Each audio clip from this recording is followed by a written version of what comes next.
Pemkab Pringsewu diketahui telah membentuk kelompok sadar wisata atau Pokdarwis di sekitar wilayah Bendungan Wais Kampung, Lampung. Pembentukan Pokdarwis oleh Pemkab Pringsewu itu berdasarkan potensi wisata yang ada di Bendungan Wais Kampung tersebut. Sebagai informasi, Bendungan Wais Kampung memiliki panorama yang indah dan menjadi spot pemandangan sunset di Lampung. Melihat peluang itu, kini banyak Pokdarwis yang membangun usaha wisata dengan memanfaatkan pemandangan dari bendungan tersebut. Terkait hal ini, Kepala SNVT Pembangunan Bendungan BBWS Mesuji Sekampung, Heri Fitriansah, membenarkan. Menurutnya, Bendungan Wais Kampung merupakan salah satu bendungan yang pernah viral karena pemandangan atau view-nya.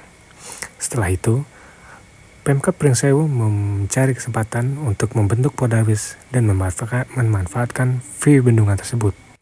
Adapun para Pokdarwis tersebut membentuk atau membuat spot foto yang menarik agar bisa menarik minat wisatawan yang datang ke lokasi itu. Diketahui, ada salah satu tempat wisata bernama Senja Wisata Rumah Kayu yang menyuguhkan pemandangan sunset. Wisata Senja Wisata Rumah Kayu memiliki panorama hijaunya air yang ada di Bendungan Wais Kampung tersebut.